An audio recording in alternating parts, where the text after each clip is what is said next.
श्याम बनवारी।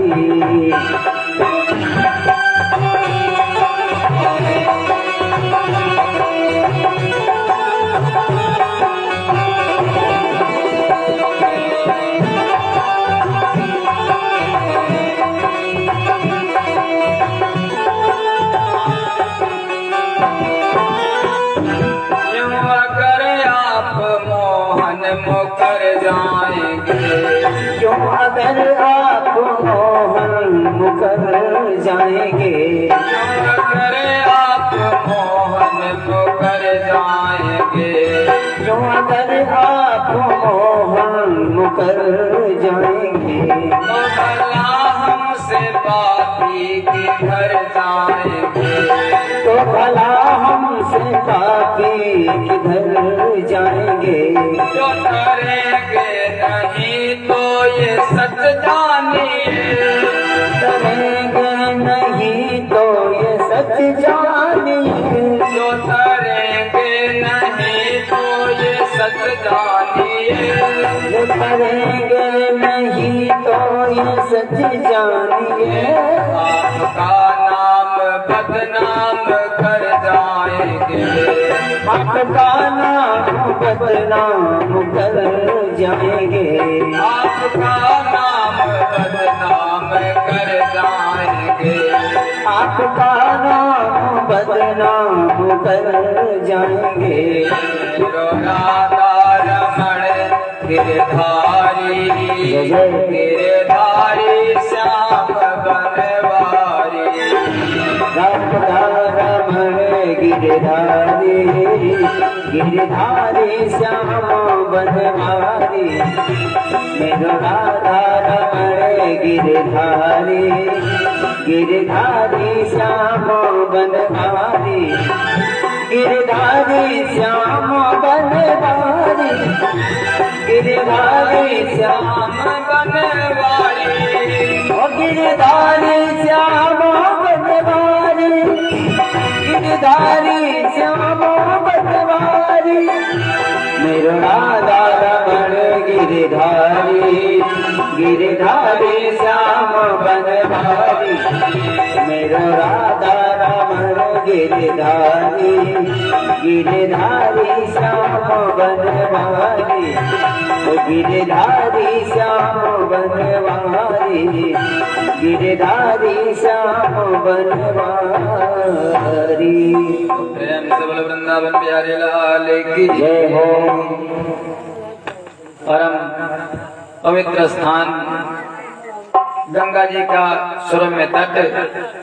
महाराज सुखदेव जी कथा सुना रहे हैं परीक्षित को, जिनको मृत्यु का बाण लगा है, मृत्यु का भय है तथा कोई सुख में नहीं सुनता है, किसी भय से सुनता है। बहुत दिनों तक शासन किया, लेकिन जब दुख आया तो भगवान याद आए। कहते हैं दुख में सुमिरन सब करें, सुख में करे न कोई, जो सुख में सुमिरन करे तो दुख काहे को होए। इसलिए ज्यादा से ज्यादा भगवान का सुमिरन करो। परीक्षित कहने लगे प्रभु मैंने सुना कन्हई ने रास लीला की थी, वो जीव का और परमात्मा का मिलन था। मैं उस रास लीला की कथा सुनना चाहता हूँ प्रभु। सुखदेव जी कहने लगे राजन, एक दिन वो तीनों लोकों के स्वामी परब्रह्म परमेश्वर सच्चिदानंद कन्हई गोचारण करने के लिए गए। गाय चरा करके उस दिन कुछ सभी ग्वाल बाल जल्दी जल्दी घर आ गए। जल्दी आ गए। कन्हई भी अपने बहुत सी गायों को बांध दिया।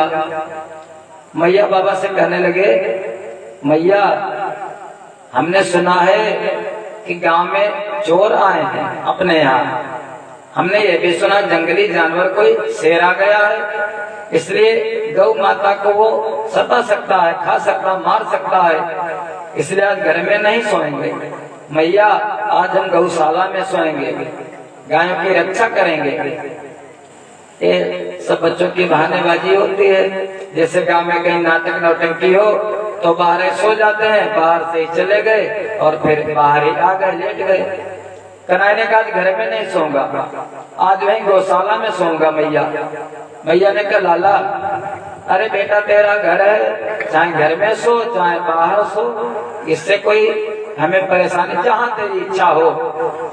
कन्हैया आए, आकर के गौशाला में थोड़ी देर रुके, वहां से निकल लिए और सीधे निकुंज में पहुंच गए, निधि वन में, यमुना जी के किनारे। निधि वन में पहुंचे तो सबसे पहला काम ये किया, आप लोग जानते होंगे, बार बार यही सुना होगा कि रास किसने किया, रास किया कृष्ण ने, लेकिन कृष्ण का नाम नहीं आया। जो भागवत जी का श्लोक है वास्तव में वहां पर लिखा है, भगवान पीताम्बरात्रि शरदोत फुल्ल मल्लिका चरन्तु मनश्चक्रे योग माया उपासिता। भगवान अपिताम रात्रि, एक रात्रि में उन भगवान ने, अगर भगवान भी कह दो शंकर तो भगवान शंकर, भगवान भी कह दो विष्णु तो विष्णु, भगवान भी कह दो कृष्ण तो भगवान कृष्ण। तो किसने किया? वो रास किया है भगवान ने। और भगवान कौन है?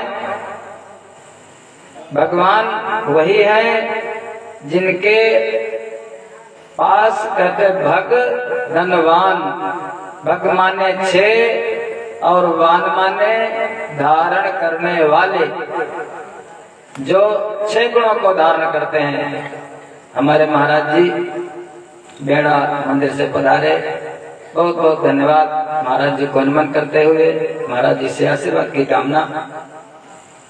भगवान, भग माने 6 और वान माने धारण करने वाले। कौन कौन चीजें? ऐश्वर्य, रूप, यश, ज्ञान और वैराग्य। उन भगवान के पास अगर ऐश्वर्य आप लोगों के पास जरा सा हो जाता तो फूले नहीं समाते हो, लेकिन ऐश्वर्य है उनके पास तो समग्र पूरा का पूरा। वो आप लोग जरा सा अगर सुंदर बन जाते हो तो बहुत फूले नहीं समाते, बड़ा सुंदर हूँ, लेकिन रूप भगवान से बढ़कर के कोई सुंदर नहीं है। यश आप लोगों का अगर गांव में 4 लोग जान गए, मारे अरे इतना हमारा जानने वाले, लेकिन उनका यश हमारा अखिल कोटि ब्रह्मांड नायक, जिनका यश हर जगह फैला है। ज्ञान, जिनको सारी लोक की सारी सृष्टि का ज्ञान है। वैराग्य, सब कुछ होते हुए भगवान कुछ नहीं, वैराग्य रूप है वो भगवान। तो उन्हीं भगवान ने, एक कोई महात्मा जी थे, महात्मा जी के पास कोई राजा गया, राजा ने 3 प्रश्न किए। महाराज जी से पूछा, अच्छा महाराज जी एक बात बताओ, भगवान एक है या अनेक? अच्छा एक बात और बताओ, भगवान रहते कहाँ हैं? फिर तीसरा प्रश्न हमारा यह है, भगवान करते क्या हैं? 3 प्रश्न है। भगवान एक है या बहुत से? भगवान रहते कहाँ हैं? दूसरा, और भगवान करते क्या हैं? उस महात्मा जी ने कहा, राजन केवल आप ही सुनोगे या तुम्हारे सारे गांव को सुनना है? राजा ने सोचा अगर अकेले सुनोगा तो हमारे कल्याण होगा, और अगर मैं अपने राज्य में महाराज जी को बुलाऊंगा तो सारी जनता, हमारी सारी प्रजा सुन लेगी, उसका भी कल्याण हो जाएगा। तो कहने लगे ठीक है। महाराज जी ने कहा 1 महीने के बाद आएंगे और आपके यहाँ हम बता देंगे, थोड़ी व्यवस्था कर देना। राजा ने, जैसे महाराज जी आए, राजा ने सारी व्यवस्था कर दी। महाराज जी ने, एक कोई किसान था, उस किसान से कहा कि तू ऐसा कर, तू महात्मा बन जा। किसान ने कहा क्यों महाराज? कहने के महात्मा होने के लिए नहीं कहता हूँ, महात्मा बनने के लिए कहता हूँ। महात्मा होना अलग बात है और महात्मा बनना माने बड़े बड़े बाल बढ़ा लो और लाल लाल कपड़े पहन लो, महात्मा बन गए। उन्होंने कहा थोड़े दिन के लिए महात्मा बन जा और जो मैं कहूँ वो करना। उस किसान ने कहा ठीक है महाराज। किसान को बना दिया महात्मा और अपना ऐसे बन गए साधारण। जाकर के पहुंचे राजा के यहाँ। राजा ने वही प्रश्न किए तो महात्मा ने कहा, अरे ये तो हमारा जो चेला है, हमारे साथ में रहने वाला, ये बता देगा। अब वो महात्मा के रूप में था वो किसान, और महात्मा देह से साधारण रूप में। वो महात्मा जी ऊंचे पर बैठे, किसान रूपी महात्मा, और वो जो महात्मा जी साधारण रूप में वो नीचे बैठ गए। राजा से कहा, राजन ऐसा है, कुछ असरफियां लाओ, कुछ मोहरे लाओ सोने की। राजा ने कहा, कथा शुरू भी नहीं हुई और पैसे की बाबत पहले मांग करने लगा। कहने लगे लाओ, तो राजा लेकर के आया। राजा से कहा, अच्छा गिनो। तो बहुत से सिक्के लेकर क्या सोने की सरपियां। राजा ने उठाया ऐसे, कहा एक, रख दिया। कहने लगे फिर उठाया दूसरी, ऐसे करके, तो कहा दो, जैसे रखा दो। वो जो किसान रूपी महात्मा था वो बोल पड़ा, कहने लगा, महाराज दो क्यों, आपने उठाया तो एक ही, जैसे देखना। पहले कहा एक, रख दिया। फिर जैसे उठाया तो कहा हाथ में तो एक ही है, तो दो क्यों कह रहे हो। फिर जैसे उठा कहा तीन का तुम्हारे हाथ में तो एक ही है, बार बार उठाते हो एक को और कहते हो 3 4 5 6। तो ऐसे वो जो परमात्मा है वो एक ही है, अनेक नहीं है। किसी ने पहले अनुभव किया, किसी ने बाद में अनुभव किया, किसी ने बाद में अनुभव किया, इसलिए उसके रूप तो अनेक हैं, लेकिन भगवान एक है, भगवान अनेक नहीं है। कभी वो अगर हाथ में बंसी ले लिए तो कन्हई, हाथ में गदा ले लिए तो हनुमान जी, हाथ में त्रिशूल ले लिए तो शंकर जी, हाथ में धनुष ले लिए तो राम जी। भगवान एक है। उसने कहा, अच्छा हमारा दूसरा वाला प्रश्न, वो भगवान रहते कहाँ हैं। उसने कहा, इतनी देर बक बक की मैंने, इतना पूछ लिया, न कुछ खिलाया न पिलाया, गला बैठ जाता है कथा करते करते। ऐसा गर्म में चाय ही पिला दे या दूध। उसने कहा, चाय की महाराज बात करते हो, अरे बहुत गाय भैंसे हैं, बढ़िया दूध लाओ कटोरे में महाराज जी के लिए। कटोरे में दूध लेकर के आए लोग, तुरंत नौकर चाकर लेकर के आ गए। अब उसने जैसे कटोरे में दूध लिया किसानों भी महात्मा ने, तो उसको ऐसे ढूंढने लगा कुछ। राजा ने कहा, बाबा जी खाना क्या जाने पीना क्या जाने ये। तो कहने लगे, क्या ढूंढ रहे हैं इसके अंदर। उस महात्मा ने कहा, राजन मैं तो इसके अंदर मक्खन ढूंढ रहा हूँ, घी ढूंढ रहा हूँ। राजा ने कहा, कैसे मत, तुमको मालूम नहीं, ये दूध पहले जमाया जाएगा, दही बनेगा, फिर बिलोया जाएगा, जब फेरा जाएगा तो बाद में मक्खन निकलेगा, गर्म किया जाएगा तो घी बनेगा। उसने कहा, हाँ राजन बात तो ठीक कहते हो। ऐसे वो जो परमात्मा है वो रहता कहाँ है, रहता तो सभी के हृदय में है। ईश्वर सर्वभूतानां हृदय से अर्जुन तिष्ठति, भ्रामयन् सर्वभूतानि यंत्रारूढ़ानि मायया। वो भगवान रहते तो कहाँ है, बाहर नहीं है, तुम्हारे हृदय में ही निवास करते हैं। लेकिन तुम मारे मारे इधर उधर घूमते हो, कहीं बाहर ढूंढने मत जाओ, उनको ढूंढो कहाँ, अपने अंदर। जिन ढूंढा तिन पाइया, गहरे पानी बैठ, नेत्र बंद करके बैठ जाओ, अंदर ढूंढो उनको, उनसे ज्यादा नजदीक कोई नहीं है। राजा ने कहा, ये तो बात ठीक, 2 प्रश्न हो गए। अच्छा तीसरा वाला, मैंने कहा था वो करते क्या है। उसने कहा, राजन करते क्या है, अरे ये देखो मैं कथा कर रहा हूँ और तुम सिंहासन चढ़े बैठे हो, क्या कथा ऐसे सुनी जाती है। अरे हमको तो ऊंचे बैठना चाहिए, क्योंकि ज्ञान जो है नीचे की ओर प्रवाहित होता है और आपको नीचे बैठना चाहिए। राजा ने कहा, बात तो ठीक है महात्मा जी। अब वो किसान रूपी महात्मा जा करके राजा उतर गया सिंहासन से, भगवान के नाम की यह महिमा है। राजा उतर गया और किसान रूपी महात्मा जा करके उसी सिंहासन पर बैठ गया। जब राजा नीचे बैठा तो वहां से महात्मा बोले, कहने लगे, राजन भगवान यही करते हैं। कहने लगे, क्या। कहने लगे, ऊपर का नीचे राई थे, पर्वत करे पर्वत राई माही। रथ का पहिया कभी ऊपर कभी नीचे। कभी कोई बहुत बड़ा धनवान हुआ होगा आपके गांव में और आज उसके पास बिल्कुल फटीचर हो गया होगा, और कभी कोई फटीचर रहा होगा तो बहुत बड़ा धनवान हो गया होगा। यही भगवान करते, ऊपर का नीचे, नीचे का ऊपर, बस यही करते हैं। भगवान एक है और रहते कहाँ हैं? तो तुम्हारे हृदय में रहते हैं। और करते क्या है? तो यही बस नीचे का ऊपर, ऊपर का नीचे, यही भगवान के काम है। जीव का उद्धार करते हैं। हे भगवान, भगवान पिताम रात्रि शरदोत फुल्ल मल्लिका।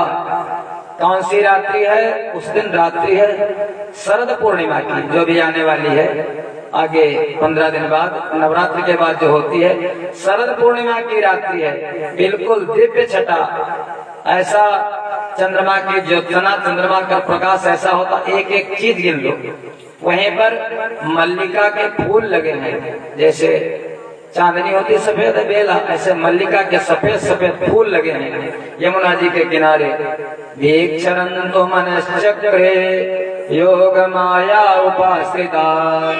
जहाँ पर जाकर के मन शांत हो जाता है, मन रूपी चक्र, ये मन जैसे चक्र चला करता ना, पहिया चलता है, ऐसे तुम्हारा मन निरंतर चला करता है। और उन रास लीला में जाकर के, भगवान के पास जाकर के मन रूपी चक्र जहाँ पर शांत हो जाता है, योग माया का आवाहन किया भगवान ने। योग माया उपासिता। योग माया भगवान को कभी छोड़ती नहीं, और योग माया जीव को भगवान से मिला देती है, जीव को भगवान से जोड़ देती है। उस योग माया का आवाहन किया। आवाहन करके भगवान ने क्या पहला काम ये किया, निसम्य गीतम तदयनंगवर्धनम ब्रज स्त्रिया कृष्ण गृहीत मानसा आजग्मुरन्या लक्षित्रोत्तमा सयत्र कांतो जवलोल कुंडला। निसम्य गीतम तद अनंग वर्धनम। गीतम माने गीत गाया, और गीत ऐसा गाया, बंसी बजा दी भगवान ने। और बंसी बजाई, जिस गोपी का नाम लेते हैं वही गोपी सुनती है, जिसको बुलाना चाहते हैं वो बंसी वही गोपी सुनती है। जैसे कन्हैया ने बंसी बजाई, बंसी बाजी श्याम की मोहे तीनों लोक मोहित हो गए। और जैसे बंसी बजी, बाजी उठ धाई, बाजी देखी बेको दौरी आई, बाजन के बिरह नलती बरभो, बाजी हंसी बोले, बाजी करती किलोले, बाजी मुको न बोले, सुध रही नहीं तन की। बाजी कहाँ बाजी, बाजी कहाँ है कहूँ बाजी, बाजी ब्रज बांसुरी तब सांवले सुघर की। एक दूसरे से सभी पूछ रहे हैं, बताओ बहन बंसी कहाँ बजी? रात्रि का समय है और कोई अपने पति के पैर दबा रही थी और पैरों को छोड़ दिया जल्दी। कोई अपने पति को भोजन परोस रही थी, भोजन को छोड़ दिया वैसे परोसा जल्दी। कोई अपने बच्चे को दूध पिला रही थी, बच्चे को डाल दिया जल्दी। कोई बच्ची, कोई गोपी अपने आंख में काजल लगा रही थी, वो काजल एक आंख में लगा था वैसे के वैसे जल्दी। कोई आटा गूंथ रही थी, आटा को छोड़ दिया वैसे, हाथ धुला नहीं वैसे के वैसे जल्दी। कोई रोटी तवा पर, सब ऐसा लिखा है भागवत जी में, तवा पर रोटी डाल चुकी थी, एक नीचे थी वैसे के वैसे छोड़ करके चल दी। किसी ने रोका नहीं, उनके न पतियों ने, न भाइयों ने, न पुत्रों ने। और अगर किसी ने रोकना चाहा भी तो गोपिकाएं रुकी नहीं। भगवान ने जब बुलाया, इसे को कहते वैराग्य। जब भगवान के मार्ग पर मन लग जाए तो तुरंत छोड़ देना चाहिए। चल दी सब। अब बहुत सी गोपिकाएं जा रही हैं, और जा कहाँ रही हैं? वहीं वृंदावन में निकुंज की ओर। कहने लगी एक दूसरे से, वृंदावन जाऊंगी। एक दूसरे से कह रहे हैं वृंदावन जाऊंगी सखी वृंदावन जाऊंगी, वृंदावन जाऊंगी सखी वृंदावन जाऊंगी।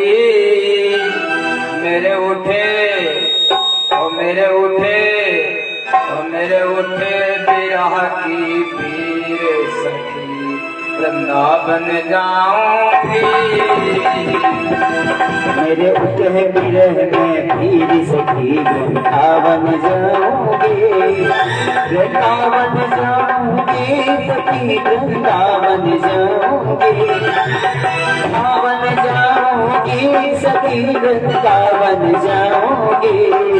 मेरे उठे बिरह में पीर सखी वृंदावन जाऊंगी, मेरे उठे बिरह में पीर सखी वृंदावन जाऊंगी।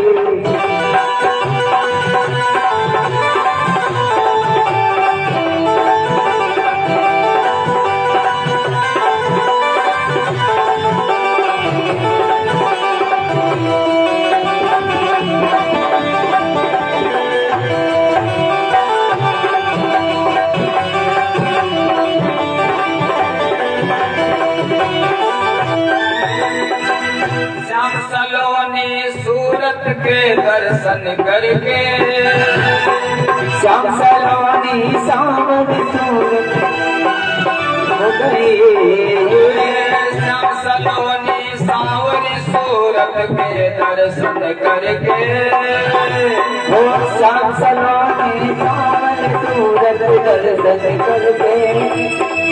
मेरो मनवा ओ मेरो मनवा मेरो मनवा भयो अधीर सखी वृंदावन जाऊंगी। मेरे उठे बिरह में पीर सखी वृंदावन जाऊंगी, वृंदावन जाऊंगी सखी वृंदावन जाऊंगी, वृंदावन जाऊंगी सखी वृंदावन जाऊंगी। मेरे उठे ओ मेरे उठे ओ मेरे उठे विरागी पीर सखी वृंदावन जाऊंगी। मेरे उठे बिरह में पीर सखी वृंदावन जाऊंगी।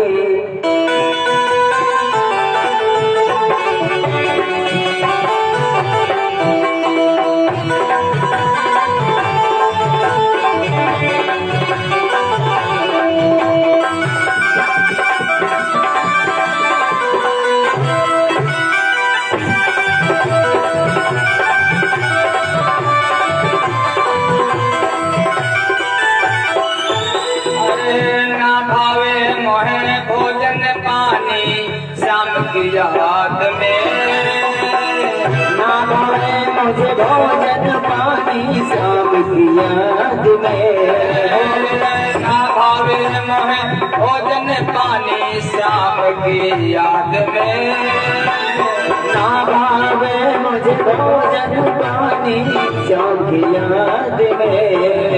मेरे नैनन ओ मेरे नैनन ओ मेरे नैनन बरसे नीर सखी वृंदावन जाऊंगी।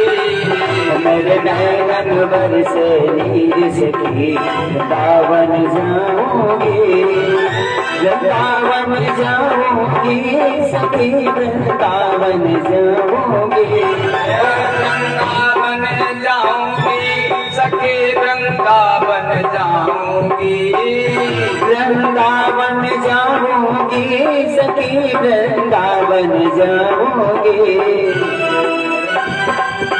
मेरे उठे ओ मेरे उठे ओ मेरे उठे गले पीर सखी वृंदावन जाऊंगी। मेरे उठे बिरह में पीर सखी वृंदावन जाऊंगी।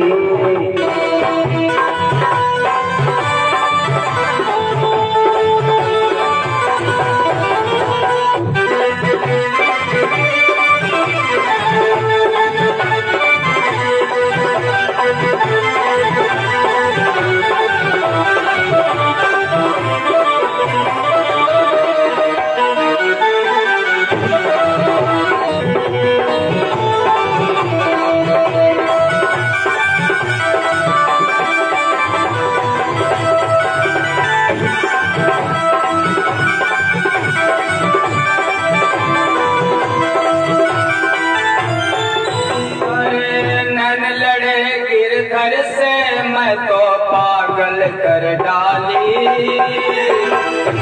लड़े गिरधर से मुझको पागल कर डाले हो। अरे नैन लड़े गिरधर से मैं तो पागल कर डाली।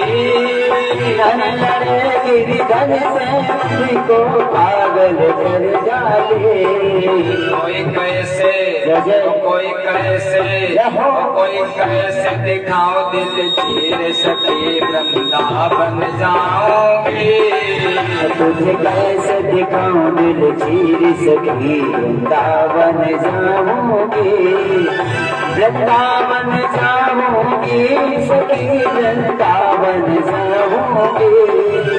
वृंदावन जाऊंगी सखी वृंदावन जाऊंगी।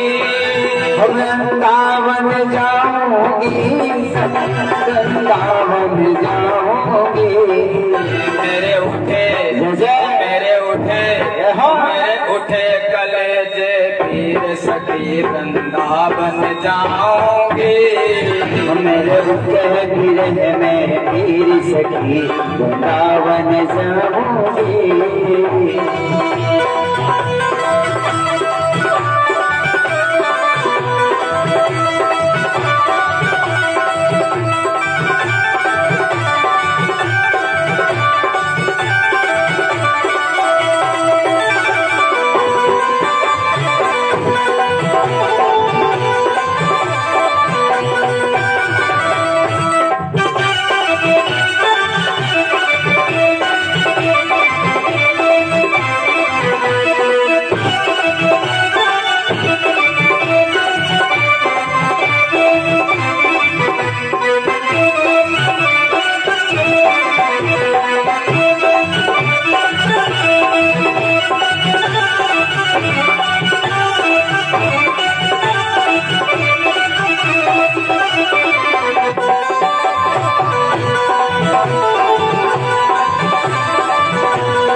कभी न फिर लौट के आऊंगी।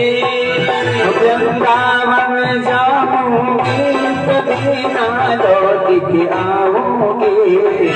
वृंदावन जाऊंगी कभी न फिर लौट के आऊंगी। वृंदावन जाऊंगी कभी ना लौट के आऊंगी। बंसी बाजे यमुना तीर सखी वृंदावन जाऊंगी। बंसी बाजे यमुना तीर सखी वृंदावन जाऊंगी। मेरे उठे विरह में तीर सखी वृंदावन जाऊंगी। मेरे उठे विरह में तीर सखी वृंदावन जाऊंगी। प्रेम से बोलो वृंदावन बिहारी लाल की। सारी सखियां जिनकी अवस्था कितनी उम्र कितनी है, कोई 8 साल की है, कोई 16 साल की है, कोई 32 साल की है, कोई 64 साल की है, कोई 80 साल की है। 8 साल से लगा करके 80 साल तक की जो महिलाएं हैं गोप्रमणियां, वो सभी आ गई वृंदावन में। जैसे पहुंची निकुंज में बहुत सी गोपिकाएं हैं। भगवान ने पहले कहा स्वागतम वो महाभागा, स्वागत है तुम्हारा, तुम सभी आई हो क्योंकि अपने घरों को छोड़ करके आई हो। अपने सब जो तुम्हारे रिश्ते के हैं इस शरीर के, उनको सबको छोड़ करके तुम्हारा स्वागत है। लेकिन एक बात बताओ, घोर रूपार्जन ऐसा घोर सत्व निवेशिता। इस रात्रि के समय जो माताएं होती हैं, माताओं को रात्रि के समय तो बाहर जाना नहीं चाहिए, और तुम अपने पतियों को, भाइयों को, पुत्रों को छोड़ करके आई हो, इसलिए ये ठीक बात नहीं है। और सखियां कहने लगी कन्हई, कौन किसका पति, कौन किसका भाई, कौन किसी का बेटा। अरे तुम्हारे आगे तो उस परमात्मा के आगे सब झूठे। ये संसार के जो रिश्ते हैं ये तो सब झूठे, आप ही बताते हो। अब तो मैं आ गई हूँ, मैं ऐसे जाने वाली नहीं हूँ। मेरा मन तुमसे लग गया, मैंने व्रत किया था माँ कात्यायनी का। भगवान ने अपने योग माया को आदेश दिया। योग माया ने सारी सखियां जो थे उनका सबका श्रृंगार किया जाने लगा भगवान की योग माया से। क्यों? किसी के तो एक आंख में काजल लगा, किसी के दो में लगा, किसी के हाथों में आटा लगा, किसी के हाथ गंदे, कोई ऐसे जैसे वस्त्र पहने थे वैसे पहन करके चली आई। उन भगवान की प्रेरणा से सारी सखियों का श्रृंगार किया गया। निकुंज में जितने कदम के बच्चे सब पर झूले पड़ गए, बहुत सी जितनी गोपिकाएं और उतने ही कन्हाई। ऐसे रूप हो तो भगवान कौन है? पूर्णमदः पूर्णमिदं पूर्णात् पूर्णमुदच्यते परिपूर्ण है। अनेकों रूप बना लिए भगवान ने, जितनी सखियां उतने कृष्ण। उसी समय भोले बाबा भी मैया पार्वती से कहने लगे, अरे पार्वती, जब पार्वती मैया तैयार होने लगी, कहाँ जा रही हो? पार्वती ने कहा, जा रहे हैं वृंदावन। किस लिए जा रही हो? रासलीला है, वहीं जा रही हूँ। भोले बाबा कहने लगे, मुझको भी लिए चलो। पार्वती ने कहा, ना, वहाँ पर पुरुषों का प्रवेश वर्जित है, पुरुष नहीं जा सकते।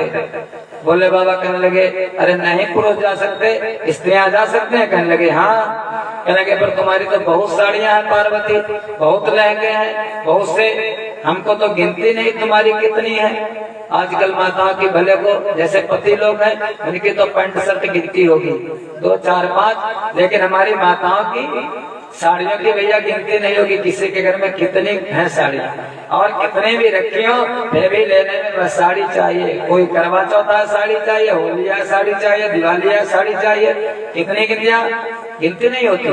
भोले बाबा ने कहा, पार्वती को हमको दे दो, केवल आज के लिए दे दो बस। पार्वती ने कहा, जब नहीं मानते हो तो चलो।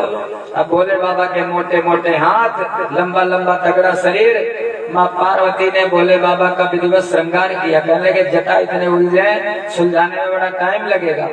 सब श्रृंगार किया भोले बाबा का। एक गोपी बना दी, बढ़िया सुंदर सी गोपी हो भोले बाबा, जो कुछ सरल था, मोचो से मोड़ा डाली अपने कन्हई से मिलने के लिए। पार्वती मैया उनको लेकर के चल दी। आई रास मंडल में, कन्हई ने देखा, अच्छा इसे को कहते प्रेम, तुम्हारा मन लगा नहीं कैलाश पर, हमारे दर्शन करने के लिए आ ही गए, चलो ठीक है। अब बहुत सखियां थी, कन्हई सबके साथ झूला झूल रहे थे। तब तक कहने लगे, ये जो नई वाली सखी आई है, अरे सबके तो मुख दिखाई दे रहे हैं, इसका गोल ज्यादा ही लंबा है, ये ज्यादा सुंदर है, मैं लगता मैं तो इसी के साथ झूला झूलूंगा। भोले बाबा के साथ कन्हई झूला झूलने लगे। जब ज्यादा पैंट बढ़ाया, लंबा सा झूला गया, भोले बाबा की साड़ी उड़ गई। जैसे उड़ी, अरे भोले बाबा का मुखमंडल जैसे खुला, कन्हई ने देखा, कहने लगे, मैं तो जानता था तुम आओगे जरूर, लेकिन प्रभु आ गए हो, आए तो अपनी मर्जी से हो, लेकिन जाओगे हमारी मर्जी से। अब जाओगे नहीं यहाँ से, यहीं पर तुम स्थापित हो जाओ। वहीं पर भोले बाबा को उसी निधि वन में आप भी चले जाओ दर्शन करने के लिए। जो नाथ है गोपी नाथन के, गोपेश्वर नाथ कहाते हैं। वो भोले बाबा एक विराजमान है, इनकी तो महिमा निराली है। वहाँ जाकर के गोपेश्वर नाथ बन गए। भोले बाबा भी गोपी बने थे। बहुत से भजन है, लेकिन कहाँ तक कथा सुनो, एक तो भजन बीच में। भोले बाबा गोपी बनकर, गोपेश्वर नाथ बनकर के वहीं विराजमान हो गए। रास लीला होने लगी। अब गोपियों के मन में जो आता भाव, अगर मान लिया पसीना आ गया झूलते झूलते, तो भगवान अपने पीताम्बर से पसीना पोंछ देते हैं। किसी का काजल अगर खराब हो गया, भगवान सुधार देते हैं। अगर किसी के पैरों में दर्द होने लगा, तो भगवान उसके पैरों को दबा देते हैं। जो कुछ मन में आता है, जैसा भाव जिसका आता है, भगवान वैसे उसकी इच्छा पूरी करते हैं। रास माने जीव का और परमात्मा का मिलन। लेकिन जीव को अहंकार आ जाता है, अगर हमको भगवान आपको मिल जाए तो कह रहे हम बड़े पुजारी हैं, देखो भगवान तो हमारे बस में है। लेकिन परमात्मा बस में किसके होते? अहंकार उनको नहीं चाहिए। जैसे अहंकार आया, गोपिकाओं को भगवान उस रास मंडल से अंतर्ध्यान हो गए, चले गए कहीं अंतर्ध्यान। अब गोपिकाएं रोने लगी, ढूंढने लगे भगवान को, ढूंढते ढूंढते ढूंढते ढूंढते कहने लगी एक सखी नहीं दिखाई दे रही, हमें लगता है उस सखी को साथ में लेकर के हैं, लेकिन सखी कोई और नहीं थी, सखी वही राधा जी। दूर तक गई, उनके चरणों के चिन्ह यमुना जी के किनारे रमण रीति में वो गोपिकाएं जैसे अपनी भाषा में कहते लापती लगाते लगाते लगाते लगाते देखते देखते पहुंची, तो देखा गोपी मिल गई वहां पर। उससे पूछो तुम यहाँ अकेली, कन्हई का? उसने कहा मैं तो यहाँ तक आई, मैंने हमको भी अहंकार आ गया, मैंने कहा मैं चल नहीं पाऊंगी। वो सखी कहने लगी, उसने सोचा हमसे बड़ा प्रेम करते, उतनी को छोड़ करके हमको लेकर के आए, मैं चल नहीं पाऊंगी। कन्हई से कहने लगी, कन्हई ने कहा फिर क्या? उसने कहा हमको गोद में उठाओ, हमको अपने कंधे पर बिठाओ। कन्हई ने कहा ठीक है बैठो। कन्हई जैसे नीचे को झुके, वो बैठना चाहते, भगवान वहां से भी अंतर ध्यान हो गए। अरे जहाँ पर अहंकार होता वहां नहीं रहता। अब सारी गोपिकाएं मिल गई और मिल करके कहने लगी क्या करूं, कैसे हमारा लाला मिले, कन्हई कैसे वापस आए। जैसे ही सब कहने लगी ऐसा करो, मैंने सुना था वो परमात्मा रहते कहाँ हैं? ना हम बसामि वैकुंठे योगिनां हृदये नवा मद्भक्ता यत्र गायन्ते तत्र तिष्ठामि नारद।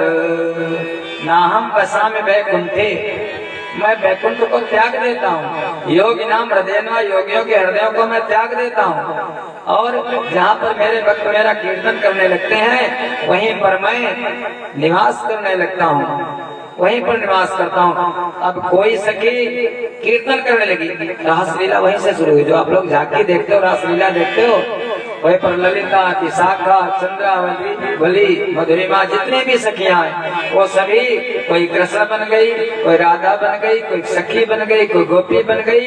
रासलीला सबसे पहले किया हमारी गोपिकाओं ने, वही आज आप लोग देखते हो। रासलीला करने लगी और भगवान का भजन गाने लगी राधा जी। कहने लगी कन्हई प्रकट हो जाओ जल्दी से, बहुत देर हो गई है और हमारे घर को आ जाओ। कहने लगी यमुना किनारे मेरो गाँव, कन्हई हमारा बरसाना यमुना के किनारे है।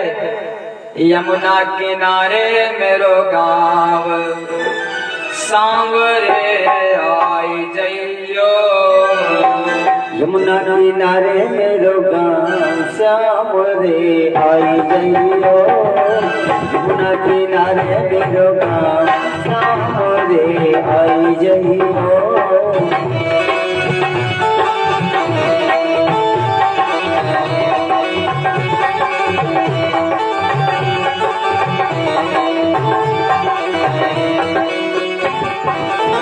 यमुना किनारे मेरो गाँव सांवरे आई जइयो, यमुना किनारे मेरो गाँव सांवरे आई जइयो, यमुना किनारे मेरो गाँव सांवरे आई जइयो।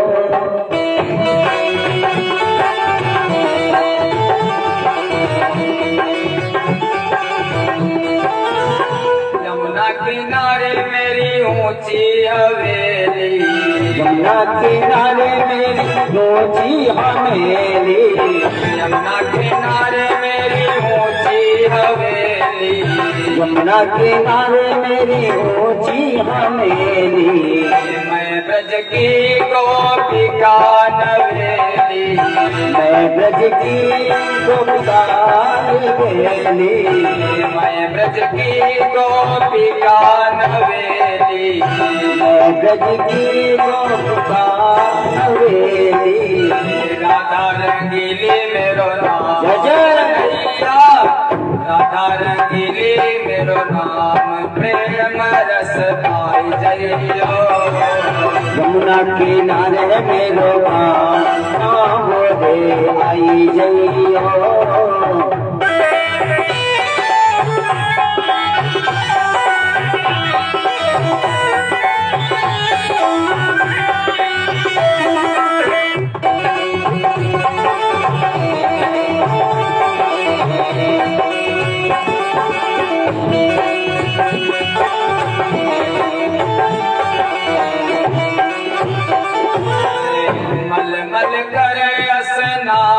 कराऊं, मल मल कर स्नान कराऊं, घिस घिस चंदन तिलक लगाऊं, घिस घिस चंदन तिलक लगाऊं, घिस घिस चंदन तिलक लगाऊं, घिस घिस चंदन तिलक लगाऊं।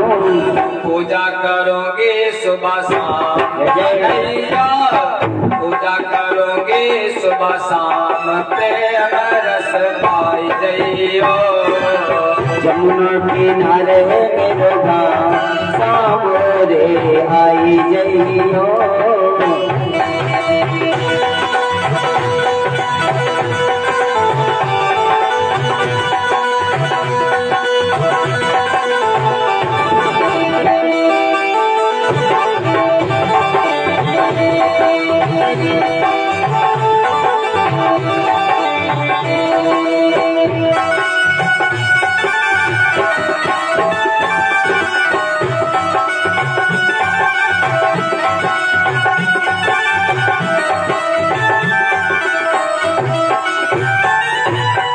खस खस को बंगला बनवाऊं, खस खस को बंगला बनवाऊं, चुन चुन कलियां सेज बिछाऊं, चुन कलियां सेज बिछाऊं, चुन चुन कलियां सेज बिछाऊं, चुन चुन कलियां सेज बिछाऊं। धीरे धीरे गाबो तेरे पाँव जय जय भैया, धीरे धीरे गाबो तेरे पाय, प्रेम रस भाई जइयो, यमुना किनारे मेरो गाँव सामोरे आई जइयो, यमुना किनारे मेरो गाँव सामोरे आई जइयो।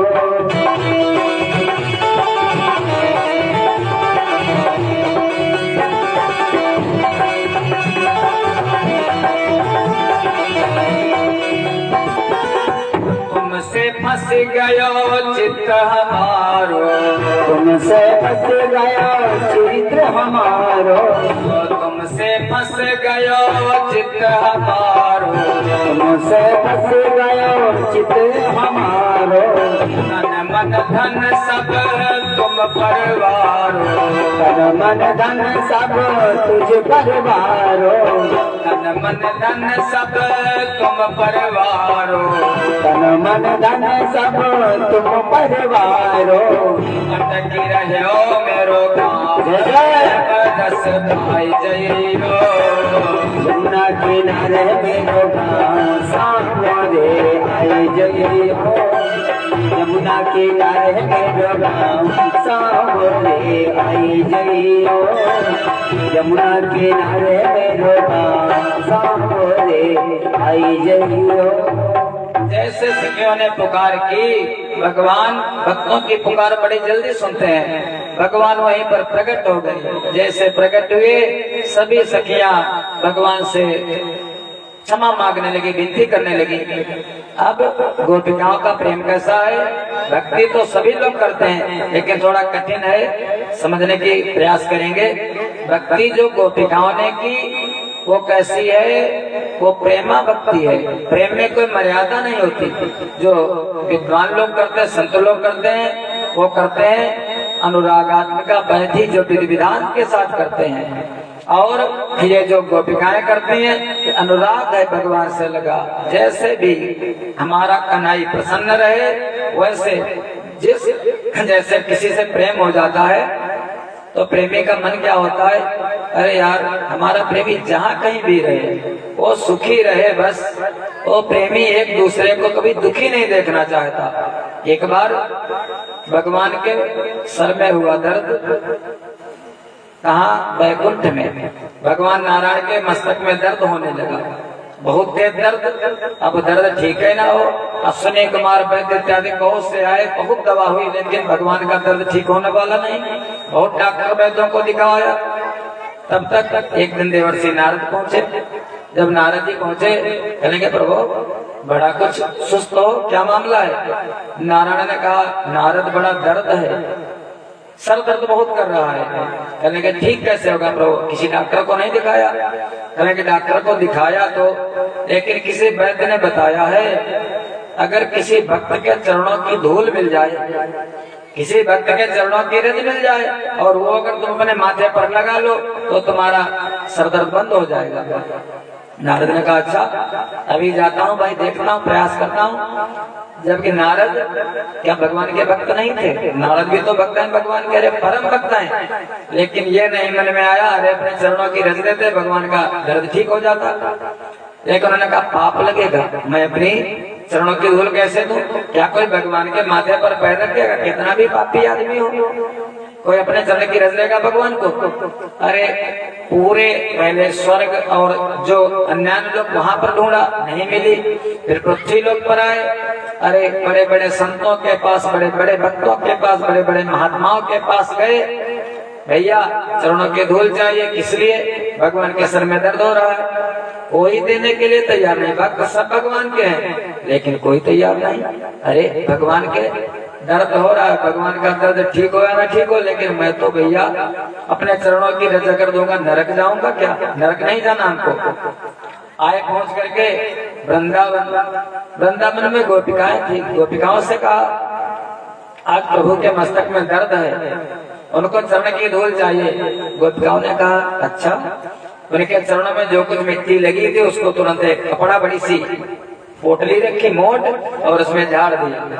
लेकिन नारद क्या कम है क्या? नारद ने कहा थोड़ी और मिल जाती। यमुना जी में गए, यमुना जी में पैरों को भिगो लिया, रमण रेती में आई, बालू लग गई और ला करके उसी पर असंख्य गोपिकाएं हैं, लाती जाती वो मोट बांध कर कितनी बड़ी तैयार कर दी। नारद ले जाओ हमारे प्रभु, अगर उनका दर्द, अरे मैं नरक जाऊं चाहे जहां जाऊं, लेकिन हमारे प्रभु तो सुखी रहेंगे, उनका दर्द तो ठीक होगा। नारद ले जाकर के पहुंचे, जाकर के ऐसे वो जो गोपिकाएं हैं वो कैसी हैं, वो महाराज वो भक्ति कैसी करती हैं? सात तस्मिन परम प्रेम रूपा अमृत स्वरूपाचा, वो प्रेम रूपा भक्ति है जहाँ पर कोई मर्यादा नहीं। हमारा प्रेमी जहाँ पर भी रहे सुखी रहे। और हम लोग प्रेम कैसा करते हैं? प्रेम एक शरीर से दूसरे शरीर का मिलना वो प्रेम नहीं होता है। जहाँ पर एक शरीर से दूसरे शरीर के मिलने की इच्छा, वहाँ पर क्या होता है? वहाँ पर कामना होती है, प्रेम नहीं होता। वहाँ पर वासना होती है। जब स्थूल से, जब शरीर से शरीर मिलना, स्थूल से स्थूल मिलना, तो वहाँ पर पैदा होती है कामना।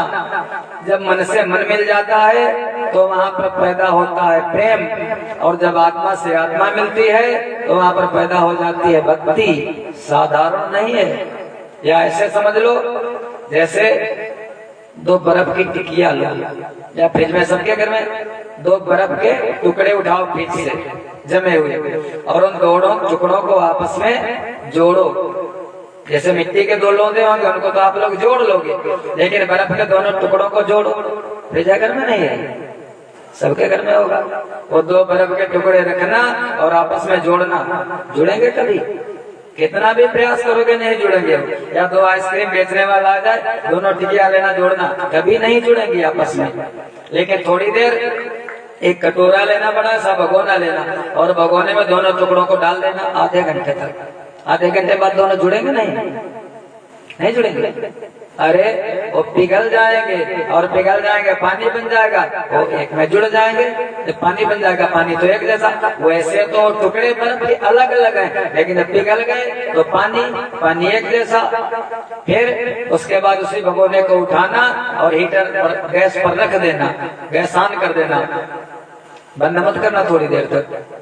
अब बाहर चली जाना, क्या होगा? वो पानी उबल करके सब भाप बन करके उड़ जाएगा, पानी भी नहीं रहेगा। ज्यादा देर नहीं उतारोगे, भगोना भी जल जाएगा। तो ऐसे जब तक शरीर से शरीर मिलने की इच्छा है तब तक तो बर्फ के टुकड़े कभी नहीं मिल सकते, प्रेम नहीं हो सकता हमारा।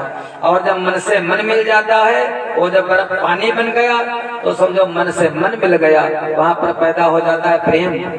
बस हमारा प्रेमी जहाँ रहे वहां पर सुखी रहे। फिर जहाँ पर जब वो पानी बाप बन करके उड़ गया तब तो दिखाई भी नहीं देता है वो। तो ऐसे आत्मा जो है हमारी तुम्हारी इनकी इनकी इनकी सबकी आत्मा एक ही है, लेकिन दिखाई नहीं देती। वहाँ पर पैदा जब आत्मा से आत्मा मिल जाती है तो वहाँ पर पैदा होती है भक्ति। तो गोपिकाएं और भगवान अलग नहीं है, जीव और ईश्वर अलग नहीं है। ईश्वर अंश जीव अविनाशी, चेतन अमल सहज सुखराशि, ऐसे वो भगवान है, ऐसी वो गोपिकाएं हैं। इस प्रकार से भगवान ने गोपिकाओं का जो अज्ञान था उसको खत्म कर दिया। वो गोपिकाएं कोई और नहीं है। परीक्षित ने पूछा, प्रभु गोपिकाएं थी कौन जो ऐसी भक्ति करती थी? कहने लगे वो गोपिकाएं जो जब भगवान राम जी का कलेवा हो रहा था मिथिला में तो बहुत सी सखियां थी, वो मजाक करने लगी। जैसे हमारे इंद्रजीत भैया कहीं सोहर कहीं गाली कहीं सरिया जो सुनाते हैं तो मजाक करने लगी। राम जी ने कहा, भाई देखो इस जन्म में मजाक मत करो, क्योंकि हमारा जन्म हुआ है मर्यादा में रहने के लिए। मजाक करना हो तो जब द्वापर में हमारा जन्म होगा, मैं कृष्ण का अवतार लूंगा तो चाहे जो कुछ करना। तो वही जो उस समय की सखियां गोपी बन करके आई हैं वो, और बहुत से संत महात्मा जो जन्मों तक तपस्या करते वो गोपी बन करके आए हैं। हमारे वेद के जो मंत्र हैं वो गोपी बन करके आए हैं, वो गोपिकाएं परमात्मा से मिली हैं। ऐसे भगवान की रासलीला हुई। रासलीला माने गोपी जीव का और भगवान का मिलन। ऐसे धीरे धीरे समय बीता। भगवान ने एक दैत्य आया, केसी घोड़ा बन करके आया, अश्व बन करके। भगवान गाय चरा रहे थे, अपना हाथ उसके गले तक डाल दिया, केसी का वध किया। अन्य बहुत से दैत्य आते जाते हैं, ग्वाल बाल कहते हैं, अरे कन्हई तू बड़ा बलवान है, इतने बड़े बड़े आते हैं, पहाड़ जैसे राक्षस उनको मार देता है, इतनी ताकत तेरे अंदर। लाला कहता था, अरे नहीं मनसुखा, ओ श्री रामा, ये जो बड़े बड़े आते हैं राक्षस, जैसे गुब्बारा बड़ा सा होता है, इनके अंदर ताकत नहीं होती। जैसे बच्चे गुब्बारा को फोड़ देते हैं, ऐसे मैं भी इनको फोड़ देता हूँ, बच्चों को बहला देते हैं। लेकिन वो तो तीनों लोगों के स्वामी। नारद जी ने विचार किया कि अब तो समय हो गया है, अब जो जिस काम के लिए आए हैं भगवान वो होना चाहिए। कंस का वध करने के लिए आए हैं, अब तो समय देर नहीं करनी चाहिए। नारद ने सोचा यहाँ अब होती है देर, जल्दी मिटना चाहिए निश्चर का अंधेर। अब इस निशाचर का अंधेर ज्यादा तो नहीं, इसका वध करना चाहिए भगवान को। नारद जी आए महाराज कंस के दरबार में, सारा वेद खोल दिया। कंस, अरे तुझको छला गया, जो तेरे बहनोई वसुदेव हैं उन्होंने तेरे साथ छल किया, तेरी बहन देवकी ने छल किया। तेरे 6 बच्चे तो तुझको दे दिए थे, एक बच्चा जो बड़ा वाला था वो रोहिणी के गर्भ में चला गया था, जो 8वां वाला था अरे वो तो यशोदा पाल रही उसको। नंद के यहाँ वो जो तुम्हारे बहुत से दैत्यों का वध किया है, पूतना का आगासुर बकासुर सकटासुर, तुम जानते हो नंद का लाला है, वो नंद का बेटा नहीं, वो वसुदेव का बेटा है, वो वसुदेव का बेटा है। इसलिए तुम अब सावधान हो जाओ, जो ऐसे तुम्हारे साथ छल करे उसका तो वध कर देना चाहिए। कंस ने कहा क्या करूं? उन्होंने कहा तुम यज्ञ का अनुष्ठान करो, और यज्ञ करो कब? दीपावली से एक दिन पहले, जो नरक चतुर्दशी होती उस दिन। कंस ने सबको बुलाया, बुला करके परामर्श कर इस तरह बुला प्रबंधक लोग, कार्तिक कृष्ण चतुर्दशी सौंधा गया सुयोग। कार्तिक के महीने की दीपावली से एक दिन पहले की तिथि चतुर्दशी, उस दिन यहाँ पर यज्ञ होगा। जाओ अक्रूर हमारा रथ लेकर के जाओ, और बाबा नंद क्या खबर करो गोकुल में, सारे गोकुल वासियों वृंदावन वासियों को यहाँ यज्ञ में आना अनिवार्य है। और अपने सभी बच्चों को भी साथ में लाएं, अपने इष्ट मित्रों को भी साथ में लाएं, यज्ञ होगा यहाँ पर, सभी को निमंत्रण करो। रथ लेकर के जाओ। और जो हमारे दो भांजे हैं कृष्ण और बलराम, मैं जानते नहीं था, क्योंकि भांजों के बिना यज्ञ तो पूरी होती नहीं है, इसलिए हमारे दोनों भांजों को लेकर के आओ। अक्रूर रथ लेकर के चले, कंस की कूटनीति, रथ लेकर के चले। इतनी ज्यादा दूरी नहीं थी, मथुरा से आकर के वृंदावन में पहुंच गए। मध्याह्न काल के समय चले, सायंकाल पहुंच गए। आज कन्हई वृंदावन से गाय चरा करके आए, दाऊ भैया आए, सब बाल बाल आए, तो दरवाजे पर देखा क्या, रथ खड़ा है। रथ खड़ा, रथ देख करके किसका रथ है? अच्छा, अक्रूर चाचा का रथ है। मन में विचार किया, देखा, अक्रूर चाचा को प्रणाम किया। कैसे आए? अक्रूर ने पहले सबसे बता दिया था कि मथुरा में यज्ञ है, लेकिन कन्हई से बताता है यज्ञ है, लेकिन कंस की प्लानिंग कुछ और है। सारा भेद बता दिया कन्हई से। वो तो जानते थे परमात्मा है। भगवान ने एक रात्रि बीती, प्रातः काल हुआ और प्रातः काल भगवान तैयारी करने लगे। कहाँ जाने की? मथुरा जाने की, मथुरा में यज्ञ में जाने की। बाबा नंद ने, सारे ब्रजवासियों ने बैलगाड़ी इत्यादि सब तैयार की। जो कुछ कंस को देना था, दूध, दही, घी, मक्खन, रुपया, पैसा, सब तैयार किया। सारे ब्रजमंडलवासी मथुरा के लिए प्रस्थान करने के लिए तैयार हुए। कन्हई चले, घर से निकले। जैसे निकले, मैया यशोदा के चरण छुए। हमारी परंपरा है महाराज, माता पिता से बढ़कर के कोई नहीं है। कहते हैं मातृ देवो भव, पितृ देवो भव, आचार्य देवो भव। माता का रिश्ता जो होता है पिता से ज्यादा होता है, क्योंकि माता 9 महीने तक पेट में रखती है महाराज, पिता तो बाद में मिलता है। इसलिए माता का जितना प्रेम होता है, अगर हमारी माँ ना होती तो मैं कैसे आता? आप लोगों की माँ ना होती कैसे आती भैया? जैसे कन्हई ने रथ के ऊपर कदम रखा, माँ के चरणों को छू करके, अरे मैया यशोदा रोने लगी, विलाप करने लगी। जब बच्चा कहीं जाता है, मान लिया बेटा हो, चाहे छोटा हो चाहे बड़ा हो, माताएं जानती होंगी उनको कितना दर्द होता है। कहीं पढ़ने बाहर चला जाए, कितना भी बड़ा हो जाए, लेकिन जैसे वो चौखट से बाहर निकलेगा, बस उनके आंसू ऊपर होते, आंसू पहले निकल आएंगे, बेटा बाद में निकलेगा। मान लिया चला गया, बस वहां से निकला, भले कोड़दौली पहुंचाओ या सीतापुर पहुंचाओ, अब माता जी पिताजी से कहेंगे फोन, अगर नहीं कर पाते फोन लगाओ। जैसे फोन लगाएंगी तो माता का क्या शब्द रहेगा? भैया कुछ खाए हो ना? माँ यही पूछेगी। वो तो जा रहा अपना काम करने, अपना करियर बनाने, नौकरी पेशा करने, लेकिन माँ क्या पूछेगी? भैया कुछ खाया हो ना? बस माँ का प्रश्न यही रहता है। जिस समय बेटा घर को आता है, भैया कुछ खाया था? वहां बाहर नहीं खाया था, लेकिन पत्नियां नहीं पूछती कभी भी कुछ खाए थे नहीं खाए थे। अरे माँ देखती है पेट, और पत्नी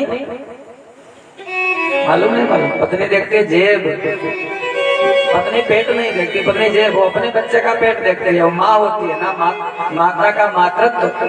पत्नी माँ देखती है पेट और पत्नी देखती है झोला। अगर महोली गए और साइकिल में झोला डाल करके गए, मोटरसाइकिल में, अगर वो झोला खाली आ गया महोली और दौली से, महाराज कितनी भी सीधी हो, कितनी भी अच्छी हो, लेकिन मुंह बन जाएगा। अरे खाली सब्जी भी नहीं थी, कुछ नहीं था, घर में बच्चे हैं, क्या हमको खाएंगे क्या? अरे बहुत कह देते हैं, पैदा करके रख दिए, क्या हमको खाए जा रहे हैं तुम्हारे बेटे? बहुत कुछ कहते हैं माताएं, लेकिन पति बेचारा क्या करे? इधर है बीबी, उधर नौकरी। महाराज बाहर की भी सुनता, घर की भी सुनता। कहते हैं गोस्वामी जी, नारी बेवस नर सकल गोसाई,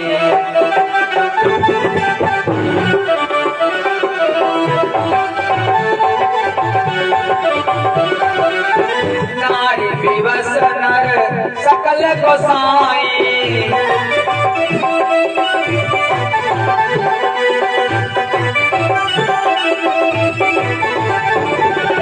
ना चाहे नट मर कट की नाई।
प्रेम से बोलो वृंदावन बिहारी लाल की जय हो। गोस्वामी जी कहते हैं, नार विवश नर सकल गोसाई, नाचा नट मरकट की नाई। जितने भी पुरुष हैं यहाँ पर संसार में, कैसे जैसे कोई नट बंदर, मरकट माने बंदर, जैसे नट किसी बंदर को नचाता है, ऐसे ही स्त्रियां इस कलिकाल में पुरुषों को नचाती रहती हैं। तो माता देखती है पेट और पत्नी देखती है जेब, लेकिन हमारी पहचान किससे होती है? हमारी पहचान होती है अपने माता पिता से। माता पिता से बढ़ करके कोई नहीं है। जिसने हमको 9 महीने तक अपने पेट में ढोया है, अपने उदर में ढोया है, और वही माँ अगर कहते थे भैया बेटा जरा मौली लिए चलो मोटरसाइकिल पर बिठा करके, तो बेटे के पास एक नहीं 100 काम आ जाते। अरे आज माता जी टाइम नहीं है, कल चलेंगे, या तो पैसे दे देगा, ऑटो रिक्शा से चली जाना।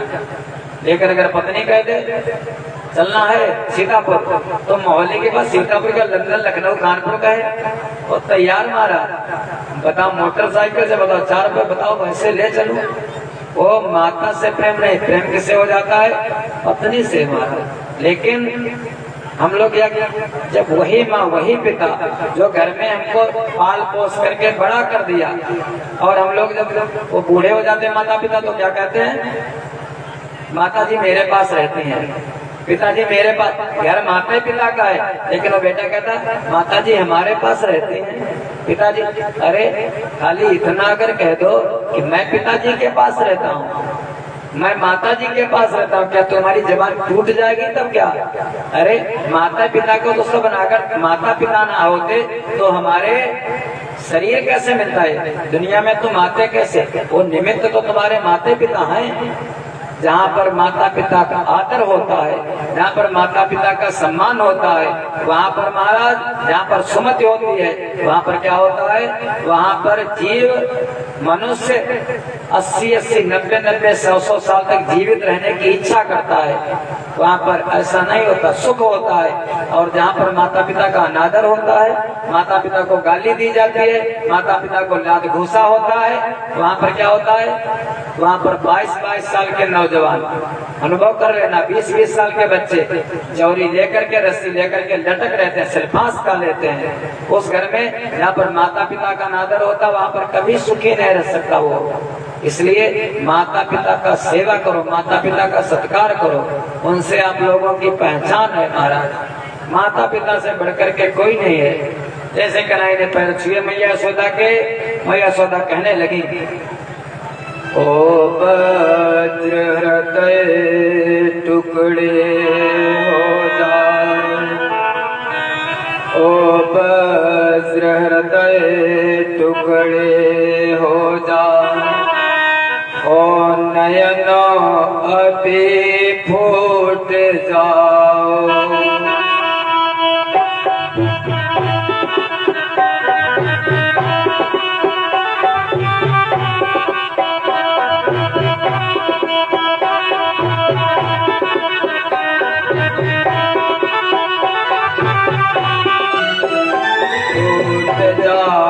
उतारो जीवन के ओ प्राणो यहीं छूट जाओ।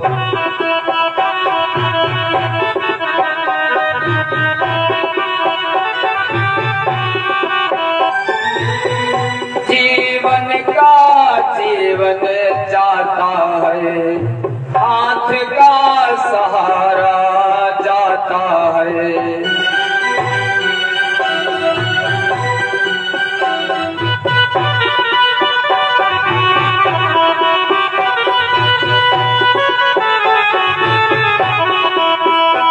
यशोदा का बेटा जाता है, यशोदा का बेटा जाता है, नंद का दुलारा जाता है।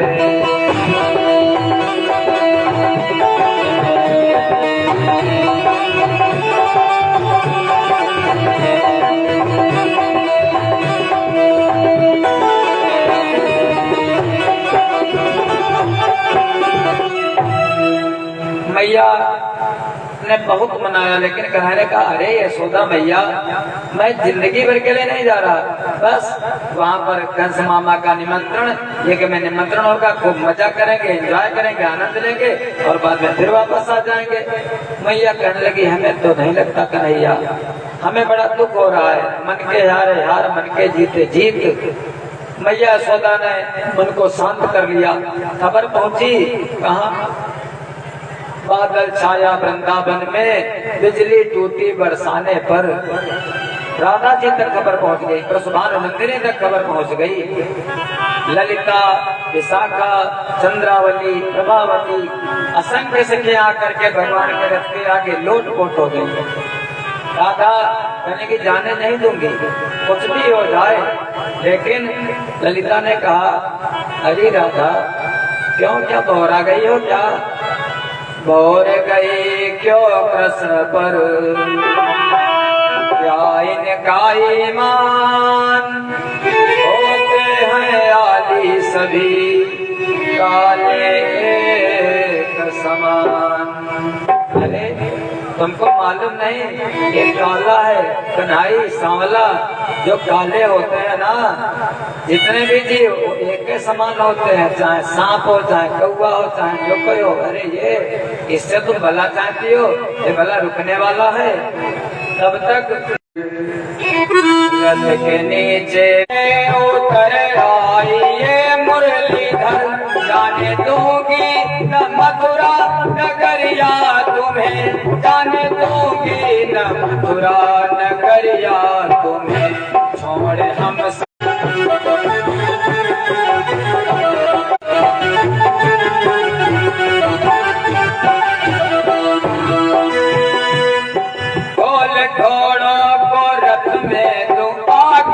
लगा, मारे अक्रूर को तो यहाँ से भगा, मारे अक्रूर को तो यहाँ से भगा। कंस कपटी है जालिम है खूंखार है, कंस कपटी है जालिम है खूंखार है न उसके सितम की खबरिया।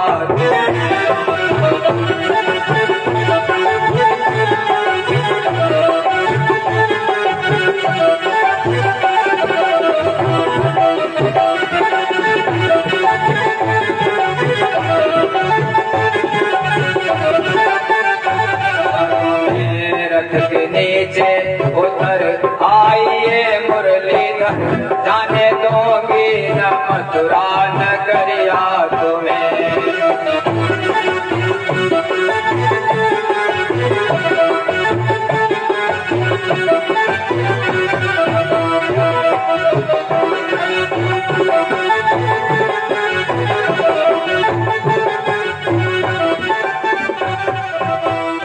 जिद कर मथुरा नगरी अगर जाओगे, जिंदा ब्रज नारियों को न फिर पाओगे, जिंदा ब्रज नारियों को न फिर पाओगे। जादूगरनी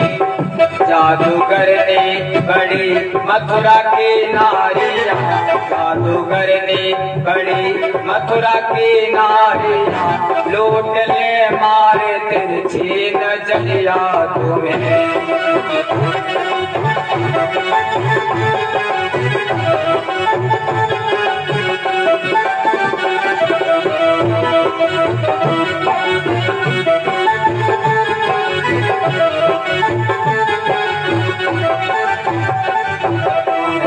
रथ के नीचे उधर आइए मुरलीधर, जाने दोगी न मथुरा नगरिया तुम्हें।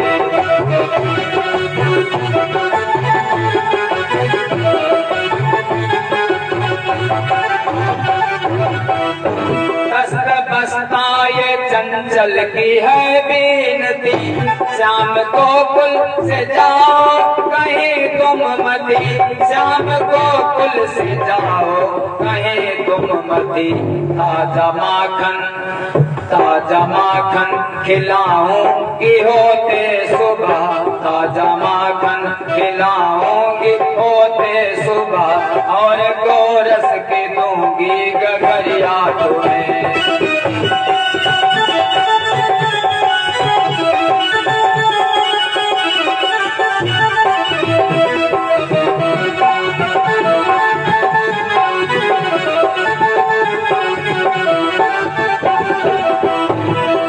नीचे उधर आइए मुरलीधर, रथ के नीचे उधर आइए मुरलीधर, जाने दूंगी न मथुरा नगरिया तुम्हें।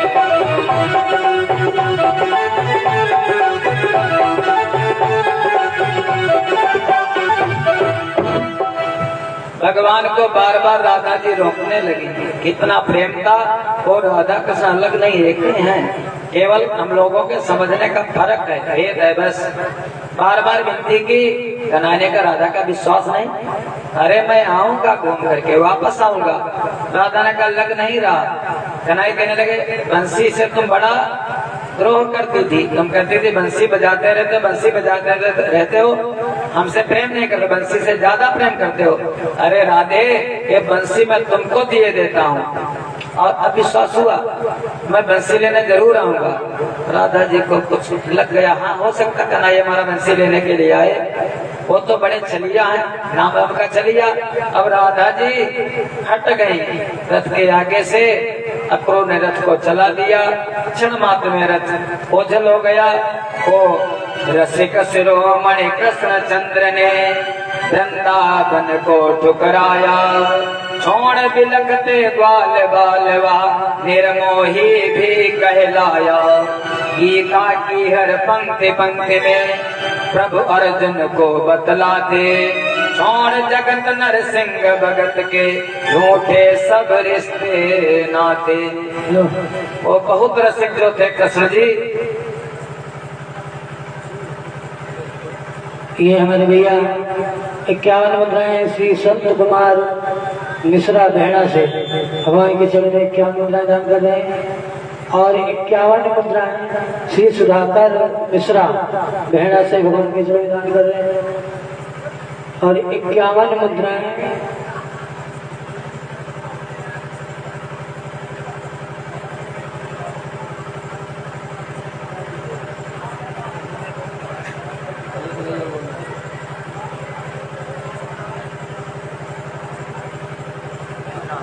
और ये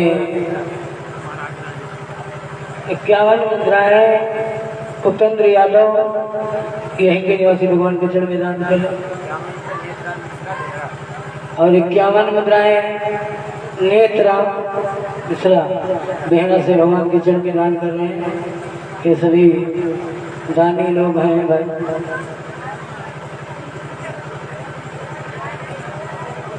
और ये हमारे जो दाहिने भाग में स्वामी जी बैठे हैं, श्री राजेश्वरानंद जी बहना से भगवान के चरण में 21 मुद्राएं दान कर रहे हैं, और मैं आशीर्वाद की कामना चाहता हूँ अपने स्वामी जी से। प्रेम से बोलो वृंदावन बिहारी लाल की जय हो।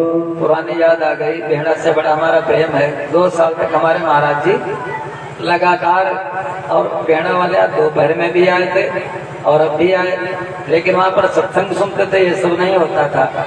यहाँ पर कथा है, बस इतना ही भेद है। 2 साल तक हमने वहाँ पर श्रीमद् भगवत गीता जी का सत्संग किया बेहड़ा में। कृपा राजेश्वरी मैया की निमित्त हमारे महाराज जी बने। बहुत बहुत सभी बेहड़ा बसवा बासे बेहड़ा बासे बसवा सभी को, हमारे बेहड़ा वासियों को बहुत बहुत धन्यवाद। प्रेम से बोलो वृंदावन बिहारी लाल की जय हो। भगवान ने रथ चला दिया। बाबा आनंद पहले पहुंच चुके थे। वहाँ पर बगीचे में दिखे, जैसे राम जी बगीचे में रुके थे, वहाँ पर विश्वामित्र जी थे। यहाँ पर अक्रूर हैं और रथ पर बैठ करके गए। बाबानंद पहले ही वहाँ पर अपना जो भोजन था, मैया ने दूध दही मक्खन चावल, भगवान कन्हई को सबसे ज्यादा प्रिय क्या है, और राम जी को दधि ओदन दही और चावल कन्हई को बहुत पसंद था। हमारे राम जी को भी दही चावल बहुत पसंद था। भाग चले किलकत मुख दधि ओदन लपटाई, मैया दधी दही और चावल एक में मिला देते थे, चीनी डाल देते थे, कन्हई खा लेते थे। सब रख दिया था। बाबा ने भोजन दिया, कन्हई ने दाऊ भैया ने भोजन किया। भोजन करने के बाद बच्चे, आखिर उम्र कितनी बड़ी, अभी छोटे से हैं 11 साल के, जितने छोटे छोटे बच्चे बैठे ऐसे 11 साल की उम्र है। कहने के बाबा, दाऊ थोड़ा बड़े हैं 1 साल। कहने के बाबा मैं घूमना चाहता हूँ मथुरा नगर। बाबा ने कहा बेटा यहाँ पर वो अपना गांव नहीं है, शहर है, यहाँ पर ठीक नहीं है, कल चलूंगा तुमको घुमा दूंगा। कहने ने कहा कल क्या चलोगे, आज जाए। अरे तुम मत जाओ, कोई बात नहीं, हमारे दादा हैं, बड़े दादा दाऊ भैया, उनके साथ चला जाऊंगा। कहने लगे बाबानंद वो तो मैं जानता हूँ, कभी तो मेरी मानी नहीं, आज क्या मान जाओगे। भैया जो तुम्हारी मर्जी करो। ठीक है दाऊ, संभाल के ले जाना, ये लाला बड़ा ढीठ है, कन्हई बड़ा ढीठ है, सीधे ले जाना सीधे लाना। दाऊ ने कहा बिल्कुल बाबा, हमारी गारंटी है, बिल्कुल जैसे ले जाऊंगा वैसे लाऊंगा, कोई शरारत नहीं, कोई खुरापात नहीं। कन्हई और दाऊ भैया दोनों चल दिए मथुरा नगर को भ्रमण करने के लिए। जैसे पहुंचे तो सबसे पहले जो वहां पर यहाँ मथुरा की जो स्त्रियां थी, उन्होंने देखा, एक दूसरे से पूछने लगी। पुरुष लोग हैं वो तो दर्शन करें, कुछ बोलते नहीं है, रूप सुधा का पान करें भगवान की, लेकिन महिलाएं बोली ये कौन है। तब तक एक दूसरी स्त्री बोली अरे बहन, बहना यह वही वीरवर है, यशोदानंद के दुलारे हैं, पीतांबर वाले मोहन है, दाऊ नीलांबर धारे हैं।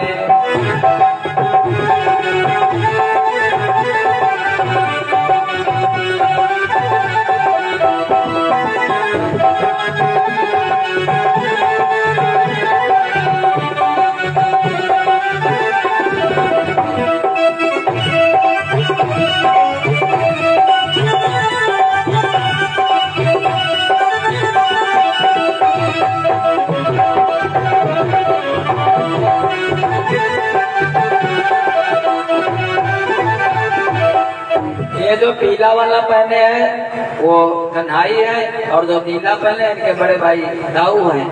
ये देखते देखते सब उनके रूप सुधा का आनंद ले रहे हैं। भगवान के पहले भेंट हुई उसी महाराज धोबी से, जो रामावतार में भगवान की मैया सीता को भगवान से अलग किया था, वही धोबी घाट पर कपड़ा छाट रहा था। भगवान ने कहा मामा, हमारी परंपरा है, किसी गांव में कोई होता है उसका आदर से नाम लेते, कोई भी रिश्तेदार आ जाए चुप समाते।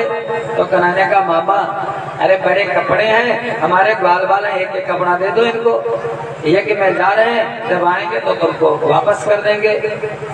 वो क्रोध में आ गया, गुस्सा आ गया धोबी को। अरे मैं जानता हूँ कृष्ण ने तुमको जिसलिए बुलाया है, यज्ञ नहीं मार डालेगा तुमको, और वो तो बाद में मारेगा। अरे मैं बहुत से गए राक्षस मार नहीं पाए, अरे तुम बुद्धि भर के छोटे से हो, अभी तुमको मार डालूंगा और कंस से इनाम मैं लूंगा। धोबी की वही बात पुरानी वाली, भगवान को क्रोध आ गया उसी समय। अब यहाँ पर अभी तक कहा जाता था, जब तक वहाँ गोकुल में रहे तो कहा जाता था यशोदा नंदन, नंद नंदन, लेकिन जैसे मथुरा में कदम रखा यशोदा नंद का नाम बदल गया। सुखदेव जी कहने लगे, राजन एवं विकथमानस्य कुपितो देवकी सुतः, कुपितो देवकी सुता, जो देवकी नंदन कृष्ण है वो कुपित हो गए, क्रोध आ गया कन्हई को। यशोदा नंदन नहीं, देवकी नंदन।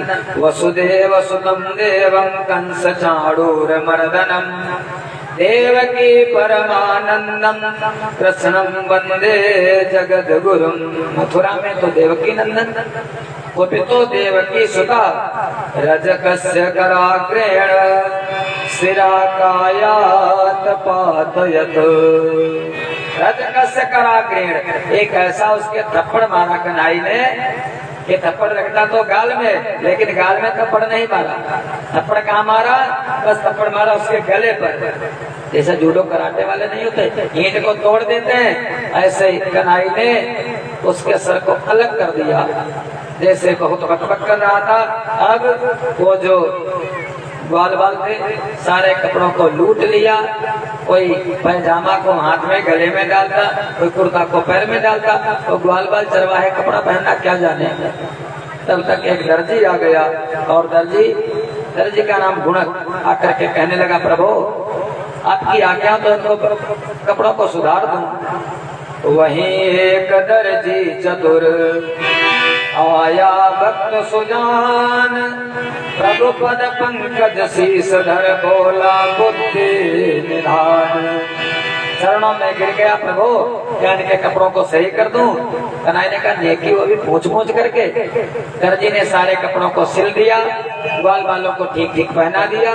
ग्वाल बाल वहां से आगे बढ़े, एक आ गया माली का नाम सुदामा माला लिया जा रहा था कंस के दरबार में। जैसे कन्हई को देखा, सारे माला कन्हई के गले में डाल दिए, दाऊ के गले में डाल दिए। पूछा भगवान कौन हो? उसने कहा प्रभु केवल इस मुंह से कभी कभी हो जाती याद तुम्हारी है, वैसे ना चीज दास क्या है, मालाओं का व्यापारी है।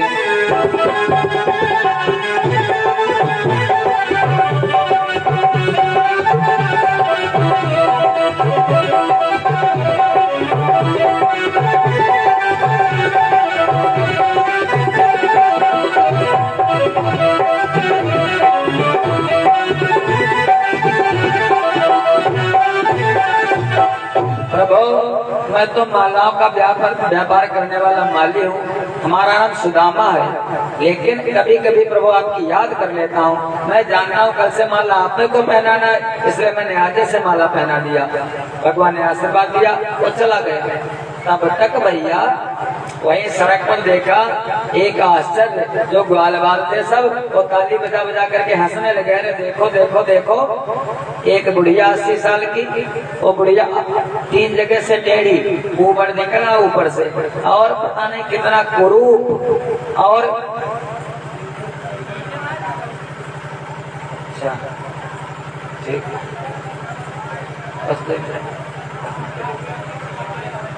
ऐसा उसका कुरूप था। तो कुबड़ी थी, भगवान ने कुबड़ी ने चंदन लगा दिया भगवान के, कुबड़ी का उद्धार किया। उसके बाद वहां पर रंगभूमि के दरवाजे पर पहुंचे। कुबलिया भीड़